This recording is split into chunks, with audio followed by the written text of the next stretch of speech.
There is a specific kind of strangeness that arrives quietly, without warning. You open an old photo on your phone, a birthday, a trip, a Tuesday that seemed ordinary then, and instead of warmth, you feel something closer to distance. You recognize the face, you remember the occasion, but you look at the person in the image the way you might look at someone you once knew well, someone whose habits and laughter you could describe perfectly, and yet who now feels somehow, unreachably, far away. You go back to a place you used to love, a neighborhood, a cafe, a stretch of road that once held meaning, and it is still there, unchanged in almost every particular. But something in you does not recognize it anymore. Not really, not the way you used to. The feeling you came looking for is not there. It is as if the place has been replicated exactly, but the invisible thread connecting you to it has been quietly severed. This is the experience most people cannot name. And because they cannot name it, they often misread it entirely. They wonder if they are depressed. They wonder if something has gone wrong with them, if they have become cold or ungrateful, if they are losing something they should be fighting to keep. The estrangement feels like a failure, like damage. But it is not damage.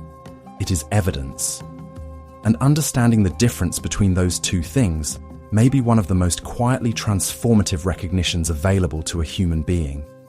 What you are experiencing is the sensation of having outgrown a self.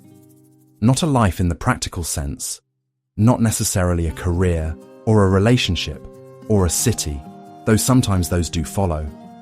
What has been outgrown is something more interior, a particular shape of identity, a specific configuration of values, perceptions, and ways of moving through the world that once fit you the way a well-worn coat fits, and now, mysteriously, no longer does. The psychologist Carl Jung spent much of his life mapping what he called individuation, the gradual process by which a person moves toward becoming more fully and authentically themselves.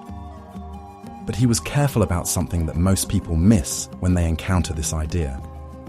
He did not describe it as an ascent. He described it more honestly as a kind of dying. Not the death of the person, but the death of a particular version of the person. A version that was real, that served a real purpose, that was not a lie. But a version that has reached the limit of what it can teach, what it can hold, what it can honestly contain. And when that version begins to dissolve, which it does not do loudly, which it does not do all at once, the sensation is precisely what you have been feeling. That flat, glassy quality when you encounter your own past. That sense of watching your former life through a window, rather than from inside it. That particular loneliness of no longer quite belonging to who you used to be, while the new thing you are becoming has not yet fully arrived. Mystics across traditions have described this interval in ways that are strikingly consistent.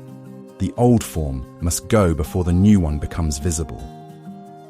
In the Christian contemplative tradition, this is sometimes called the dark night of the soul. Not a punishment, but a passage. In Sufi mysticism, the annihilation of the self, fana, is understood not as destruction, but as the necessary dissolution of the smaller shape before the larger one can emerge. What these traditions share is a recognition that transformation does not feel triumphant while it is happening. It feels like loss. It feels like forgetting who you are. That feeling is not a signal that something has gone wrong.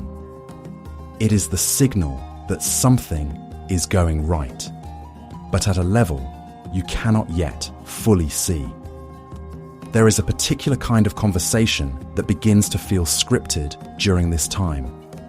You are talking, your mouth is moving, you are saying the correct things, and yet something in you has already quietly stepped back from the dialogue. You notice it most in rooms where you used to feel entirely at home.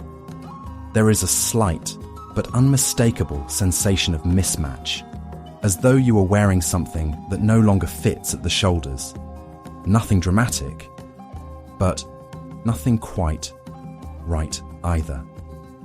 This mismatch is information. The self is a living thing, not a fixed object. It does not stay still.